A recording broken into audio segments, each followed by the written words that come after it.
제가 말씀을 준비하면서 조금 걱정했던 측면이 좀 있습니다. 어떤 것을 걱정했냐면, 성경의 어떤 말씀은 계속해서 두 가지 사이를 왔다 갔다 하거든요. 해라 하지 말라. 네. 여러분이 성경을 읽으면 아마 두 가지 동사를 계속해서 왔다 갔다 하는 것을 볼 수 있을 겁니다. 무엇을 해라, 무엇을 하지 말라. 우리가 분명히 기억해야 될 게 있는데, 항상 무엇을 해라, 무엇을 하지 말라 사이에는 그리스도 안에서가 들어가 있다는 것입니다. 혹시라도 제 말씀이 지나치게 율법적이고 이렇게 하지 않으면 내가 그리스도인이 아니지 않을까라는 생각이 들까 봐 좀 걱정이 됐지만, 먼저 이렇게 말씀드리는 이유는 성경의 모든 계명은 항상 그리스도 중심적이에요. 그리스도 안에서 라는 말이 붙어 있습니다. 이 말은 우리가 예수께서 그렇게 얘기하셨죠. 누구든지 나를 따르고자 하는 사람은 자기를 부인하고 날마다 자기 십자가를 지고 나를 따르라 라고 말씀하셨습니다. 이 말씀이 제가 지난번에도 말씀드렸듯이 예수 그리스도의 성취 안에 내가 거하고 있다는 것을 날마다 주장하라 라는 뜻이라고 말씀드렸어요. 내가 옛 것을 부인하고 이제 나는 새 사람이 되었습니다. 여러분, 그렇다고 해서 여러분이 완벽하게 내가 하나님의 계명을 다 지킬 수 있는 거 아니잖아요. 그렇지만 우리의 신분이 변했다라는 것을 날마다 주장하고, 예수께서 내가 하지 못하는 것, 내가 지금 이 순간 옛사람에 사로잡히는 그것 때문에 오셨다라는 것을 기억하라라는 것이죠. 그렇기 때문에 여러분, 예수 그리스도를 믿는 자들은 하라 하지 말라 물론 중요합니다. 중요하지만 그것보다 더 중요한 것은 예수님이 우리 가운데 오셔서 우리가 새 사람이 되었다라는 것을 인정하는 것이 더 중요합니다. 진실성이 더 중요한 것이죠. 그렇기 때문에 무엇을 했을 때 하지 못한 것에 좌절하지 마시고 내가 진실하게 꾸준히 하려고 노력하느냐를 여러분 보십시오. 사단은 아마도 계속해서 여러분을 공격할 겁니다. 야, 너 그딴 것도 못해? 너가 정말 예수 믿는 사람 맞아? 아마 사단이 여러분을 이렇게 공격할 겁니다. 그때마다 여러분 스스로에게 주장하셔야 됩니다. 아니, 예수께서 나의 이런 것 때문에 오셨어. 그것은 이미 십자가에 못이 박힌 거야 라고 주장하셔야 됩니다. 아마도 오늘 말씀도 계명이기 때문에 무언가를 하라는 말씀이 더욱더 많을 겁니다. 그렇지만 그것을 못하는 여러분에게 좌절하지 마시고 내가 이렇게 살아갈 거야 라는 진실한 마음을 품기를 소망합니다. 여러분, 요한일서 4장 7절에서 10절은 사랑의 원형, 이게 사랑이 뭔가에 대해서 얘기하고 있습니다. 세상의 모든 사랑은 하나님에서부터 비롯됐습니다. 하나님이 없이는 사랑이라는 것 자체가 성립될 수 없습니다. 왜냐하면 이 세상의 모든 사람은 사랑을 하지만 그 사랑은 하나님께서 만드신 것을 사랑하기 때문에 그래요. 이 땅의 모든 사람은 하나님께서 만드신 무언가를 사랑합니다. 돈을 사랑하든 아니면 내가 아주 소중한 무언가를 사랑하든 자녀를 사랑하든 다 하나님으로부터 온 피조물이고 선물입니다. 그렇기 때문에 모든 사랑은 하나님으로부터 비롯하지만, 그렇지만 진실한 사랑이 무엇이냐라고 했을 때 오늘 사도 요한은 지난주 본문에서 뭐라고 얘기했냐면 하나님이 사랑이시다라고 얘기했습니다. 그리고 그리스도인을 사랑하는 자라고 표현했죠. 그렇기 때문에 하나님이 하셨던 그 일, 구체적으로 어떤 일이죠? 예수를 보내셨고, 그리고 예수를 통해서 하나님의 사랑을 나타내셨으며, 그리고 우리를 사랑하셨고 살리셨고, 마지막으로 먼저 하신 그 사랑을 얘기하고 있습니다. 네 가지 명사로 얘기하고, 네 가지 동사로 얘기하고 있어요. 나타냈다, 보내셨다, 살리셨다, 먼저 하셨다. 오늘 보면은 그 하나님의 사랑의 원형이 우리 가운데서 어떻게 드러나는가에 대해서 논하고 있습니다. 다르게 얘기하면 앞서 얘기했던 그 네 가지 동사, 그 동사가 우리 삶 가운데, 그리스도인의 삶 가운데서 어떻게 구현되는가, 우리가 계명을 지킴으로 해서 어떻게 구현될 수 있는가, 그걸 얘기하고 있는 것이죠. 그런 의미에서 사랑의 완성을 얘기하고 있습니다. 너무 놀랍죠? 하나님께서 사랑을 하셨어요. 우리는 이것 자체로 사랑의 완성이라고 생각했어요. 그렇죠? 근데 사도 요한은 이게 사랑의 완성이라고 생각하고 있지 않습니다. 하나님께서 사랑하신 것이 우리 가운데 적용되었을 때 완성이라고 놓고 있다는 것이죠. 물론 하나님의 사랑은 위대하고 그것만으로 충분합니다. 누구는 부인할 수 없죠. 그렇지만 사도 요한은 그 사랑의 완성을 우리에게 적용되는 것까지를 놓고 얘기하고 있다는 겁니다. 그런 의미에서 우리는 서로 사랑하라는 이 계명의 단지 어떤 계명이 아니고 또는 어떤 지침이 아니라 어떤 하나님의 구원 계획의 완성 자체, 그리고 신앙생활의 본질 자체를 담고 있다라고 봐야 됩니다. 어렵나요? 서로 사랑하라가 우리 신앙의 본질이에요. 다르게 얘기하면 여러 편면한 서신서에서 얘기했던 수많은 계명들 중에 하나, one of them이 아니라 이것 자체가 본질이라는 거예요. 그러니까 아예 비교를 논할 수 없을 정도의 계명이라는 겁니다. 여러분, 그동안 우리는 신앙생활 가운데 예수를 믿는 것을 엄청 중요하게 여겼습니다. 맞죠? 그렇기 때문에 여러분 혹시 여러분의 청소년 시기를 혹시 기억해 보십시오. 혹시 지금도 그것 때문에 고민하시고 계실지 모르겠습니다. 구원의 확신이 무엇이지? 나는 구원 받았는가에 대해서 미친 듯이 고민했던 시간들이 있으셨을 수도 있습니다. 저는 그랬습니다. 그래서 내 안에서 증거를 찾기 위해서 엄청나게 노력했습니다. 누군가는 그 증거를 방언을 통해서 얻기 위해서 노력했을 수도 있고요. 또는 뜨거운 눈물을 흘리거나 회개하는 것을 통해서 있을 수 있습니다. 그런데 혹시라도 여러분의 체험과 어떤 그 스스로에게서 구원의 확신을 찾았음에도 불구하고 여태까지 예수를 믿고 계신다면 기적에 가깝습니다. 성경은 그렇게 얘기하고 있지 않아요. 성경은 체험을 먼저 얘기하고 있지 않습니다. 내가 믿음으로 결단해서 살아가는가, 나의 삶의 방향성을 돌려서 살아가는가를 놓고 보고 있다는 겁니다. 그래서 자연스럽게 체험이 따라온다라고 얘기하고 있다는 것이죠. 그러니까 우리는 어떻게 보면 순서를 뒤집어서 생각했던 것이죠. 그래서 결단해서 살아가는 것에 대해서 우리는 좀 등한시했던 것이 아닌가라는 생각이 듭니다. 근데 놀라운 것은 오늘 사도 요한이 이 믿는 것과 사랑하는 것을 동등하게 놓고 본다는 것이에요. 거의 동의어로 놓고 보고 있습니다. 이렇게 봤을 때 우리는 믿는 것을 엄청 강조했지만 서로 사랑하는 것을 그다지 강조하지 않았던 삶을 살아왔습니다. 그래서 오늘 본문을 통해서 이것이 그냥 본질 자체였구나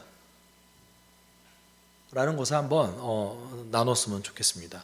11절에 요한은 성도들에게 이렇게 강력하게 권고하고 있죠. 사랑하는 여러분, 하나님께서 이렇게까지 우리를 사랑하셨으니 우리도 서로 사랑해야 합니다. 이것을 좀 더 정확하게 번역하면 사랑하는 것이 마땅합니다. 반드시 그렇게 해야만 합니다가 됩니다. 아마 영어 단어를 쓴다면 제 생각에는 must 또는 have to 정도로 쓰는 게 마땅하지 않을까 싶습니다. 그 전에 7절에서도 사랑합시다 라고 얘기했어요. 그것은 어떤 부드러운 권면을 나타냈습니다. 그런데 오늘 11절에서는 하나님께서 이렇게 사랑하셨으니, 사랑의 원형을 보여주셨잖아요. 그렇기 때문에 우리도 서로 사랑해야 됩니다 라고 얘기했다는 거예요. 근데 우리가 여기서 놀라운 점이 하나 있습니다. 하나님께서 사랑했습니다 우리를, 그러면 보통은 어떻게 다음 대답이 나와죠? 그렇기 때문에 우리도 하나님을 사랑해야 됩니다가 돼야 되는 거 아닌가요? 보통은 그렇잖아요. 주는 사람이 있으니까 당연히 그 주는 사람에게 다시 되돌아오는 게 문법적으로 맞는 것인데, 사도 요한은 하나님이 우리를 이처럼 사랑하셨습니다. 그러니까 우리가 서로 사랑합시다. 이렇게 얘기했다라는 거예요. 지금 11절부터 뭘 놓고 보는 거죠? 하나님 사랑과 형제 사랑을 동의어로 놓고 보고 있습니다. 제가 서두에도 말씀드렸죠. 그렇기 때문에 서로 사랑하는 것은, 여러분 하나님 사랑하는 것이 어떤 계명 중에 하나입니까? 신앙생활의 본질 자체잖아요. 사랑하면 어쩌다가 사랑 안 할 수도 있지 뭐. 어쩌다가 지키지 않을 수 있지 뭐. 이런 계명인가요? 그렇지 않죠. 우리는 하나님 사랑한다, 하나님을 사랑해야 합니다 라는 것에 대해서 모든 사람이 다 아멘으로 화답합니다. 근데 보통 서로 사랑하십시오 라고 얘기하면 마음이 좀 생기면 할게요. 근데 오늘 성경은 뭐라고 얘기하고 있습니까? 하나님 사랑과 형제 사랑은 동의어다 라고 얘기하고 있습니다. 어찌 보면 현대 한국 교회에 있었던 수많은 갈등들은 하나님 사랑과 형제 사랑을 동의어로 놓고 보고 있지 않기 때문에 벌어진 것일 수도 있습니다. 뒤에서 그거는 좀 깊이 나눴으면 좋겠어요. 그래서 이제 사랑에 대해서 나누는데 12절에 이렇게 얘기해요. 우리 같이 좀 읽어볼까요? 지금까지 하나님을 본 사람은 없습니다. 그러나 우리가 서로 사랑하면 하나님이 우리 가운데 계시고 또 하나님의 사랑이 우리 가운데서 완성된 것입니다. 여기서 얘기하는 그 완성되다라는 동사는 완벽해지다라는 말보다 목적지에 다다랐다라는 말에 좀 더 정확합니다. 그러니까 하나님께서 우리에게 사랑을 나타내서 보이셨어요. 누구를 통해서? 예수 그리스도를 통해서. 근데 그 사랑이 목적지가 어디예요? 우리에 있어요. 근데 여기서 주의해야 될 것이 있습니다. 그 목적지가 나가 아니에요. 그 목적지가 우리에 있다는 겁니다. 그렇기 때문에 우리가 서로 사랑했을 때 어떻게 된대요? 하나님이 우리 가운데 계신대요. 우리가 교회 다닐 때 명심해야 될 부분이 하나 있는데, 두세 사람이 모인 곳에 내가 너희와 함께 하느니라 라는 예수 그리스도의 그 계명이, 그 말씀이 이루어졌다라는 확신이 필요합니다.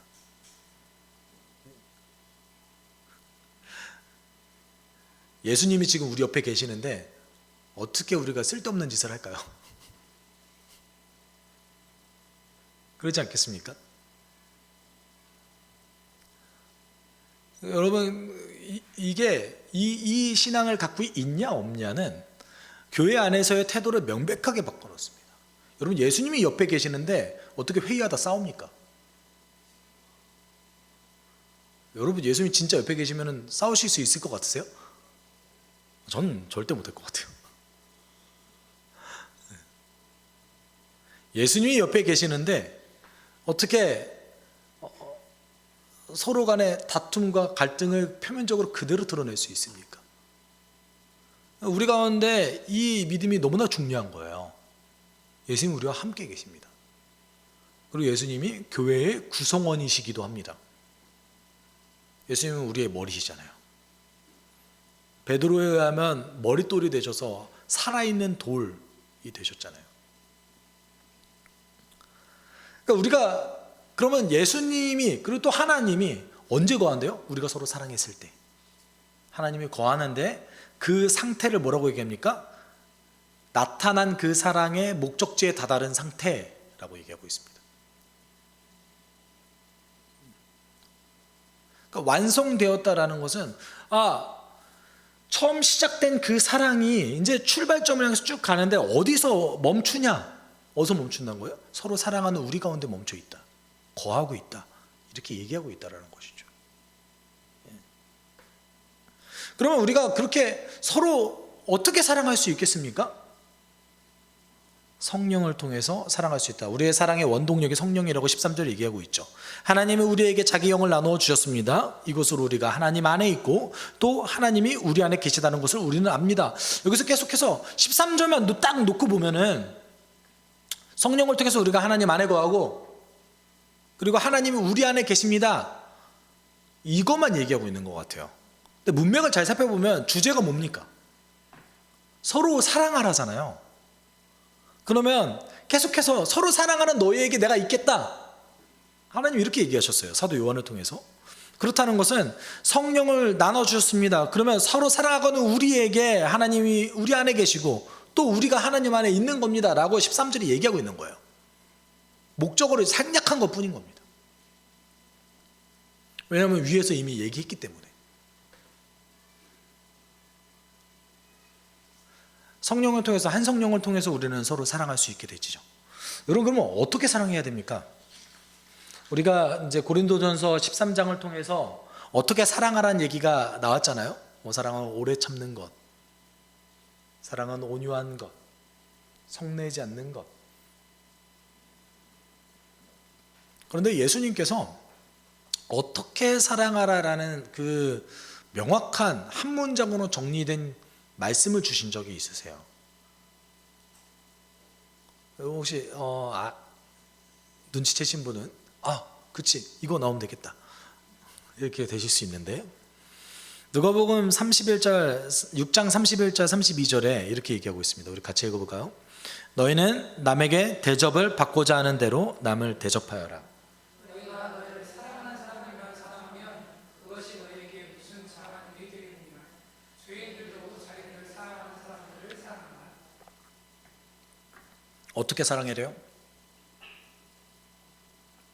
내가 대접받고 싶은 대로 남을 대접하래요. 근데 여기에서는 여러분 젊은 세대는 대접받고 싶은 대로 안에 뭐가 들어갈 수 있냐면, 저는 간섭받고 싶지 않은데요가 들어갈 수 있어요. 성경에 요건 없습니다. 나는 그냥 내비뒀으면 좋겠는데요. 그러면 나는 내비뒀으면 좋겠으니까 너도 내비둘게. 여러분, 성경에 이건 없어요. 왜냐면 이거는 그냥 모르는 사람이죠. 모르는 사람이죠. 내가 대접받고 싶은 것은 어떤 것이 있습니까? 인격적인 관계를 전제로 했을 때 그 인격적인 관계에 내가 대접받고 싶은 대로 내가 남을 대접하는 것, 이렇게 사랑하라고 하셨어요. 그 대상은 누구예요? 내가 사랑하고 싶은 사람만이 아니라 사랑하지 못하는 사람도 사랑하래요. 어떻게 해요? 가능하겠어요? 갑자기 싫어지죠. 어떻게 가능할까요? 성령을 통해서. 네.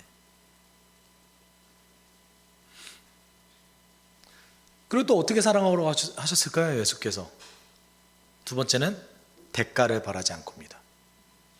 그러나 너희는 너희 원수를 사랑하고 좋게 대하여 주고 또 아무것도 바라지 말고 구워 주어라. 그리하면 너희는 큰 상을 받을 것이다. 더없이 높으신 분의 아들이 될 것이다. 그분의 은혜를 모르는 사람들과 악한 사람들에게도 인자하시다. 여러분, 대가를 바라지 말고 사랑하래요. 상은 누가 주시겠대요? 하나님께서 주시겠대요. 그 성경은 어떻게 보면 사랑받는 것에 대해서 잘 얘기하고 있지 않아요. 왜냐하면 사랑 주시는 분이 누구시기 때문에? 하나님이시기 때문에. 그 사랑을 받아서 그 사랑을 주는 것을 얘기하고 있죠. 물론 그렇게 살아가다 보면 누군가는 나에게 사랑을 주겠죠. 여러분도 교회 공동체 안에서 사랑받았던 경험이 있지 않습니까? 그렇지만 마음가짐은 이렇게 하라는 거예요. 우리의 태도는 이래야 된다라는 것이죠. 대가를 바라지 말아라. 근데 좀 안 주면 서운하죠. 내가 A를 줬는데 A만큼 안 주면 좀 서운하잖아요. 그렇죠? 선물을 10만 원짜리 해줬는데 저 친구가 나한테 초코파이 하나만 딱 던져주면, 오다 편의점에서 샀어 그러면서 네. 그렇지 않습니까? 그렇지만 하나님의 사랑은 어떻게 사랑하래요? 서로 사랑하라 했을 때 대가를 바라지 말고 내가 대접받고 싶은 대로 대접해주고, 그리고 사랑하지 못하는 사람도 사랑해줘라. 여기 안에 우리가 주요한 포인트는 있습니다. 감정이 들어가 있지 않아요.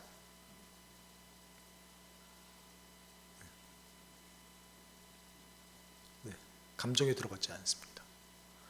우리가 근데 여러분 생각해 보셔야 될 게 있어요. 여러분이 지금 예수님이 아니세요. 그렇죠? 여러분이 지금 예수님이 아니시라는 것을 좀 생각해 보셔야 됩니다. 그렇다는 것은 우리가 어느 날 계속해서 사랑하다 보면 성장해서 예수님의 사랑까지 다다라야 되는 것이죠. 우리의 꼴이에요. 근데 우리의 꼴을 모르는 것과 아는 것은 차이가 있죠. 이거를 내가 너무나 어마어마한 얘기이기 때문에 하지 말아야 되냐, 이게 아니라 예수께서 이렇게 권면하셨다라는 것입니다. 그리고 그것을 하기 위해서 우리는 진실하게 평생을 노력하며 살아가야 되는 것뿐이라는 거예요. 이 태도가 중요한 거예요. 만약에 여러분이 이 사랑을 하실 수 있다면 예수께서 안 오셨죠. 여러분, 서로 사랑하라는 계명은요, 신앙생활의 본질 그 자체입니다. 그럼 여러분 잘 생각해 보세요. 하나님, 내가 지금 죄를 짓는다고 해서 하나님 안 믿으실 거예요? 나는 이거 못 지키니까 전 좀 그만할래요, 이러실 거예요? 어떻게 하세요? 회개하고 방향을 다시 돌이키지 않습니까? 사랑도 똑같습니다. 왜냐하면 하나님을 믿는 것과 서로 사랑하는 건 동의어래니까요. 해당 안 되면 회개하세요. 방향을 다시 돌이키세요. 우리가 그리스도의 분량까지, 장성한 분량까지 이를 때까지 그것을 하는 겁니다.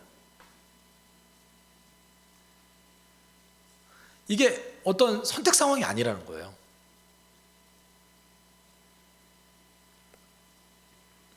그러면 이렇게 우리가 사랑했을 때에 어떤 일이 벌어집니까? 14, 15절 좀 더 아까 얘기했던 말을 좀 더 구체화시켜서 얘기하는데 같이 읽어볼까요? 우리는 아버지께서 아들을 세상의 구주로 보내주신 것을 보았고 또 그것을 증언합니다. 누구든지 예수를 하나님의 아들로 시인하면 하나님이 그 사람 안에 계시고 그 사람이 하나님 안에 있습니다. 여기에 사랑하라는 계명이 없는 이유는 앞서 있었던 그 사랑하라는 그 계명 가운데 지금 계속해서 종속되는 센텐스이기 때문에 그래요. 사랑하면 이렇게 된대요. 여러분, 사도 요한은 하나님을 사랑하는 것과 형제 사랑하는 것이 동의어다, 이것이 절대 분리될 수 없는 것이다 라는 것을 얘기하고 있습니다. 사도 바울은 우리 가운데 어떤 이야기를 할 때 하나님과 우리 간의 그 관계를 끊을 수 없다, 왜냐하면 그리스도의 사랑이 너무나 충만하기 때문이다 라고 얘기하죠. 사도 요한은 그것을 돌려서 얘기한 거예요. 서로 사랑하는 것은 끊어질 수 없습니다. 왜냐하면 예수의 사랑이 너무나 충만하기 때문입니다. 왜냐하면 하나님 사랑하는 것과 형제 사랑하는 것이 자매 안 넣어서 죄송합니다. 형제 자매 사랑하는 것이 동의어기 때문에 그래요. 그런데 우리가 14, 15절을 통해서 이 동의어를 어떻게 표현하고 있습니까? 하나님과 우리의 관계성으로 표현하고 있어요.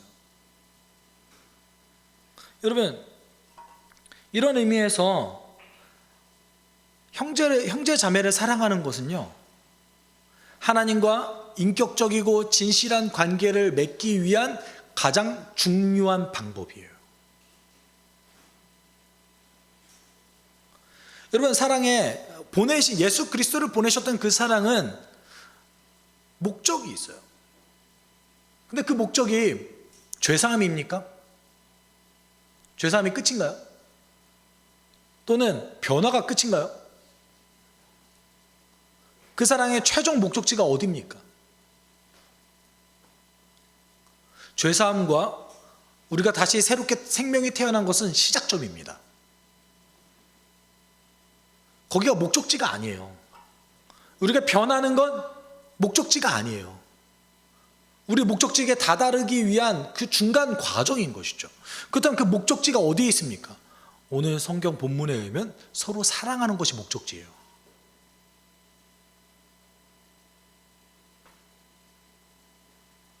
그러면 다르게 얘기하면 우리가 죄사함을 받는 것, 새 생명이 태어나는 것, 변화되는 것, 그것이 서로 사랑하기 위한 과정인 것이죠. 근데 이렇게 하다 보니까 어떤 일이 벌어지는 거예요?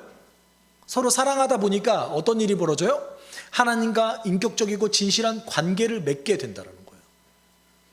다른 얘기로 하면 하나님과 인격적이고 진실한 관계를 맺어가는 그 삶은 서로 사랑하는 삶인 거예요.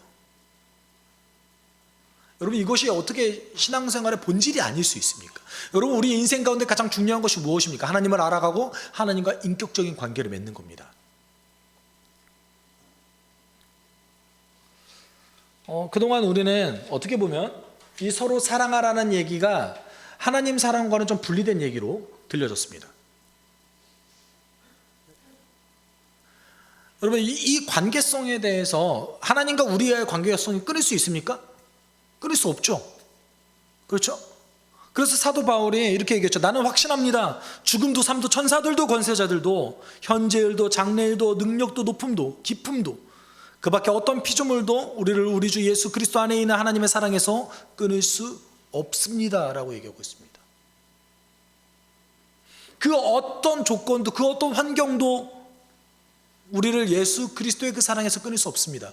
그러면 이것을 사도 요한의 말로 다시 재해석해 봅시다. 다르게 얘기하면 어떻게 되는 겁니까? 우리가 형제 자매를 사랑하는 것은 그 어떤 환경 속에서도 끊어질 수 없습니다 라는 것과 동일한 말인 겁니다. 하나님 사랑과 형제 자매 사랑하는 것은 동의어니까요.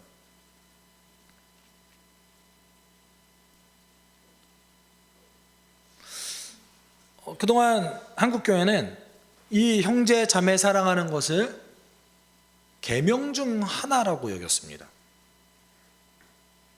계명 중 하나라고 여겼습니다. 서신서에 등장하는 사도 바울이 이야기했던 어떤 그 권면 중 하나로 여겼어요. 그렇기 때문에 교회 안에 갈등이 벌어지고 교회 안에 분열이 생기고 교회 안에 어떤 용서를 못하고 용납하지 못하는 일이 벌어져도 어쩔 수 없지 뭐. 계명을 안 지키는 게 어쩔 수 없지 뭐. 근데 사도 요한은 절대 그렇게 얘기하고 있지 않습니다. 하나님은 만약에 형제 자매 사랑하는 것이 하나님을 사랑하는 것과 동의어라고 우리가 정말 투철하게 생각한다면 어찌 교회가 그렇게 분열될 수 있습니까? 어찌 교회가 그렇게 용납하지 못할 수가 있습니까? 그렇죠? 우리 가운데 그런 일이 벌어질 때마다 우리는 고민해 봐야 됩니다. 우리가 정말 형제 자매 사랑하는 것이 하나님을 사랑하는 것과 동의어라고 여기고 있는가? 고민해 봐야 됩니다. 여러분, 하나님은요 대단하신 분이세요. 우리 인생에 살아가다 보면 인격적인 관계가 없이 우리가 살아갈 수 있습니까? 여러분이 뭐 하나님이 아니더라도 세상 살아가다 보면 누군가 관계를 맺으면서 살아가야 돼요. 그렇죠? 관계를 안 맺고 살 수 있어요? 없어요. 누군가는 사회 안에서 자신의 소중한 사람들과 관계를 맺어야 됩니다. 그런데 하나님께서 그리스도인의 삶을 어떻게 설계해 놓으셨어요? 그 관계를 맺는 것 자체로 너가 나를 알 수 있을 것이다 라고 설계해 놓으셨어요. 너가 서로 사랑하는 것을 통해서 나를 사랑할 수 있게 될 것이다 라고 얘기하셨어요. 이것이 얼마나 놀랍습니까? 그냥 두 마리 토끼를 한 번에 잡는 거 아닙니까? 한 번에 해결하셨어요. 세상의 모든 사람들은 인격적인 관계를 원합니다. 세상의 모든 사람들은 사랑받기를 원합니다. 세상의 모든 사람들은 진실한 사랑이 내 삶 가운데 이루어지길 원합니다. 그리스도인은 하나님 안에서 그걸 하는 사람들이에요. 여러분 어렵게 생각하지 마세요. 여러분의 인생의 그 목적지, 여러분의 인생이 정말 원했던 것, 하나님 안에서 하는 거예요. 근데 그것이 하나님 사랑하는 것과 다르지 않다라는 것을 명심해야 된다는 것이죠. 여러분의 가족을 다 사랑합니다. 그렇죠? 여러분 사랑하는 것을 통해서 하나님 사랑을 알아가는 겁니다.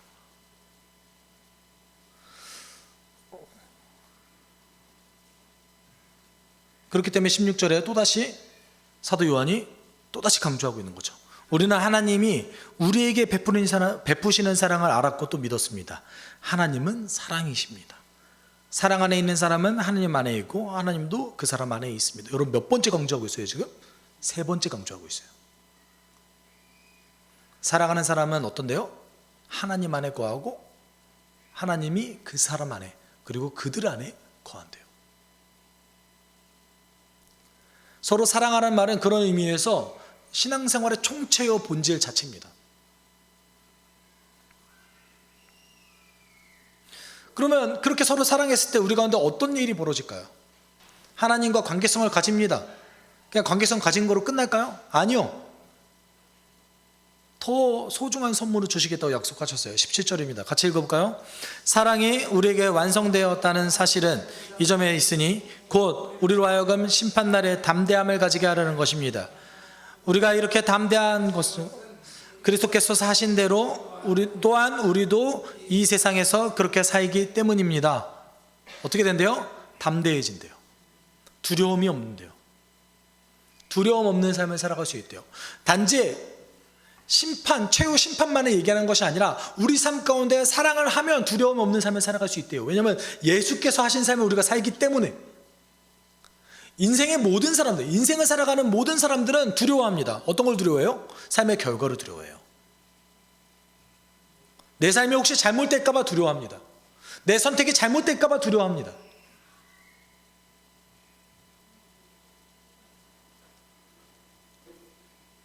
결과로 두려워하는 것이죠. 안 그런 사람 있습니까? 모두가 다 그래요. 근데 사랑하면 어떻게 한대요? 두려워하지 않을 수 있대요.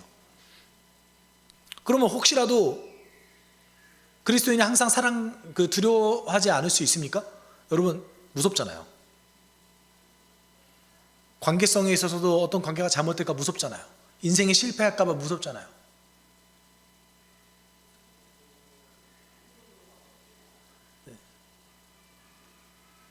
제가 교회 개척에 대해서 고민하고 기도했을 때 가장 두려워했던 것은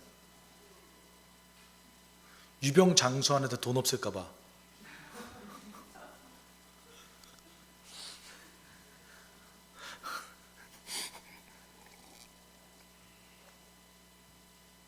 정말 걱정했어요.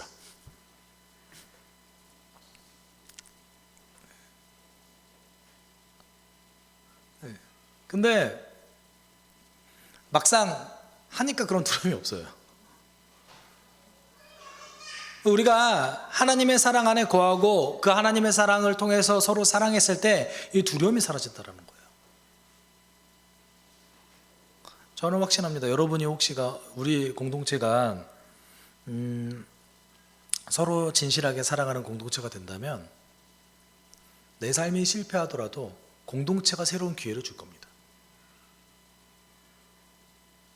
마치 초대교회 원형교회가 그랬던 것처럼요. 어떻게 서로 사랑하는데 그냥 보고 지나칠 수 있습니까?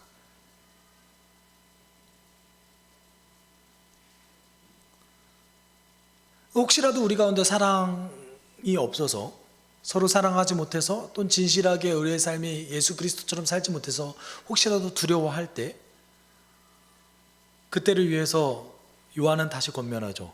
사랑에는 두려움이 없습니다. 완전한 사랑은 두려움을 내쫓습니다. 두려움은 징벌과 관련이 있습니다. 두려워하는 사람은 아직 사랑을 완성하지 못한 사람입니다. 여기서 얘기하는 사랑의 완성이 뭐예요? 완전한 사랑은 두려움을 내쫓습니다. 이게 뭐예요? 하나님 사랑으로 서로 사랑하는 것, 이것이 사랑의 완성이라고 얘기했어요. 근데 아까 말씀드렸듯이 그 완성이라는 말이 완벽이라는 말보다는 목적지에 가깝다라는 것이죠. 하나님이 계획하신 그 사랑을 우리가 한다면 두려움 없는 삶을 살아갈 수 있다. 혹시라도 너희가 때때로 두려워하는 마음이 생길 때에 내가 혹시 누군가를 사랑하지 않고 있지 않을까? 서로 사랑하지 않는 것이 아닌가? 라는 것을 경계하는 말이기도 합니다. 여러분, 사도 요한만 이렇게 얘기한 것이 아니라 베드로도 이렇게 얘기했는데 무엇보다 먼저 서로 뜨겁게 사랑하십시오. 사랑은 허다한 죄를 덮어줍니다.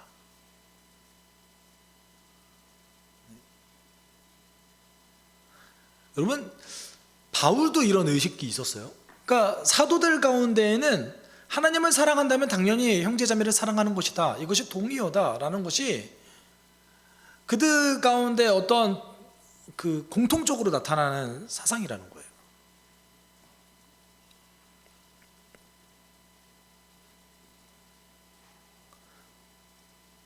그러면 마치 이제 베드로전서 읽으면 서로 사랑하는 것이 죄 사함을 주는 능력이 있다거나 서로 사랑하는 것이 어떤 잘못을 저질러도 용납해 주는 것이라고 생각할 수도 있습니다. 그런데 우리가 기억해야 될 게 있어요. 어떻게 사랑하는 거예요? 예수께서 하셨듯이 사랑하는 거예요. 여러분, 예수님께서 죄를 허용하고 용납하셨습니까?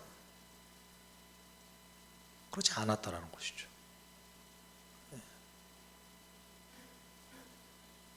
예수께서 하셨듯이 사랑하는 거지 그 모든 것을 용납하라는 말은 아니에요, 여러분. 사실 고린도전서 13장에서도 어떤 죄를 용납하라라는 말은 없어요. 오래 참으라라고 얘기한 거지.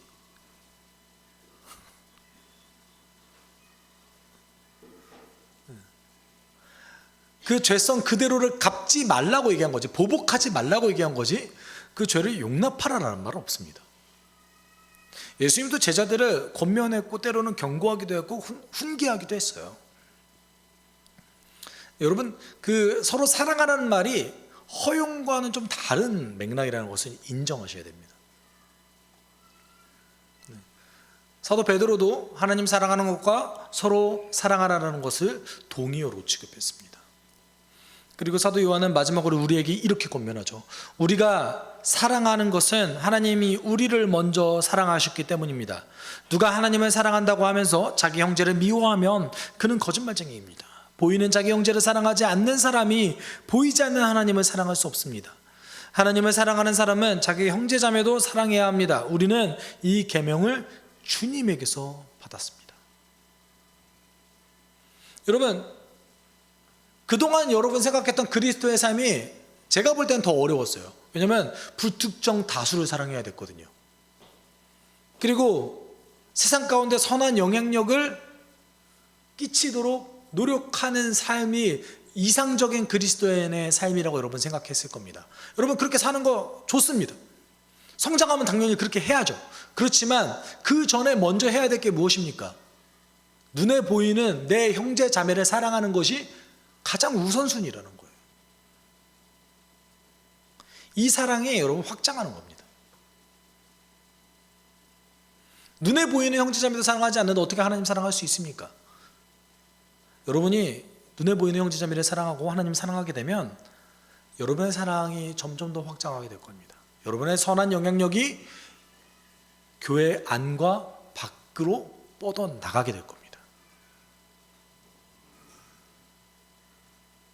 오히려 더 쉽지 않습니까? 명확하지 않습니까? 여러분이 그동안 생각했던 이상적인 그리스도인이 되기 위해서 사실은 골몰했었죠. 그리고 속으로 생각했을 겁니다. 아, 내가 어떻게 살아야 되지? 사도 요한은 명확한 우선순위를 제시했어요. 먼저 서로 사랑해라. 베드로도 그렇고요, 바울도 그랬습니다.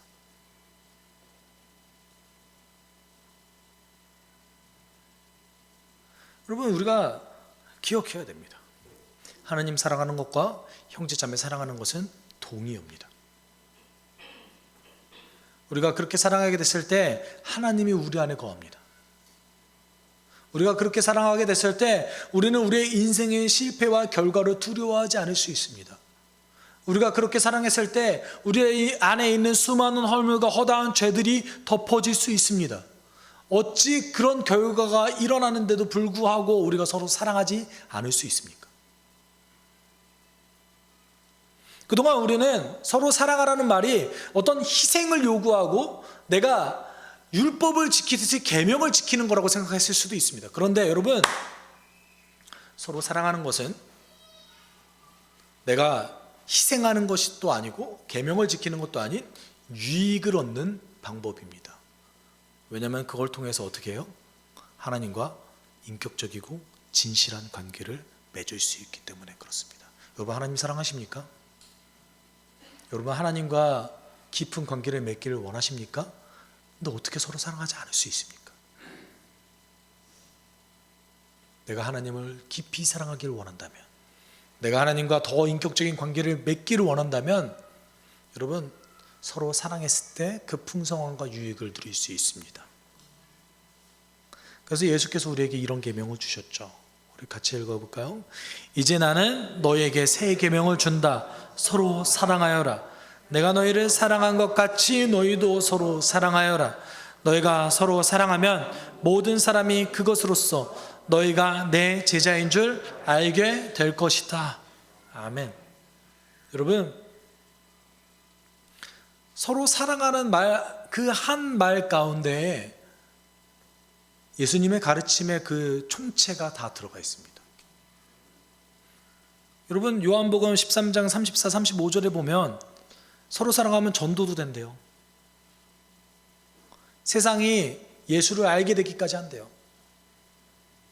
우리는 그것을 분리해서 그동안 생각해 왔지만, 여러분, 서로 사랑하라는 그 말 자체 하나에는 아주 단순한 한 문장에 불과하지만 그것은 우리의 신앙생활 전체를 담고 있습니다. 왜냐하면 그것을 통해서 하나님과 인격적이고 진실한 관계를 맺기 때문입니다. 성경을 읽고 기도하는 것은 이것을 하기 위해서 하는 거예요. 그것 자체가 끝이 아니라는 겁니다. 여러분, 서로 사랑하기 소망합니다. 하나님을 사랑한다면 오늘 이 순간 내 눈앞에 보이는 형제자매를 사랑하기를 결단하십시오. 그랬을 때 우리의 모든 능력보다 더 뛰어나신 그 하나님께서, 우리의 인생의 그 깊이보다 더 깊으신 그 하나님께서 여러분에게 놀라운 비밀을 보여주실 겁니다. 여러분에게 하나님의 능력을 보여주실 것입니다. 그 하나님의 약속을 믿으십시오. 오늘 본문은 너희가 서로 사랑한다면 내가 너희 안에 거하겠다 라고 약속하셨습니다. 우리는 이 약속의 말씀을 신뢰해서 하나님의 형제자매를 서로 사랑하겠습니다라고 결단하는 여러분 됐으면 좋겠습니다. 그러기 위해 함께 기도합시다.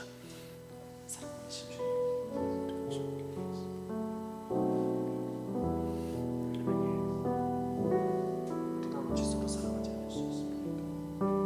우리가 어찌 서로 하나님 앞에서 이 놀라운 주의를 누리지 않을 수 있습니까? 하나님, 그것은 희생하는 것이 아니라 하나님의 풍성함을 알아가는 방법.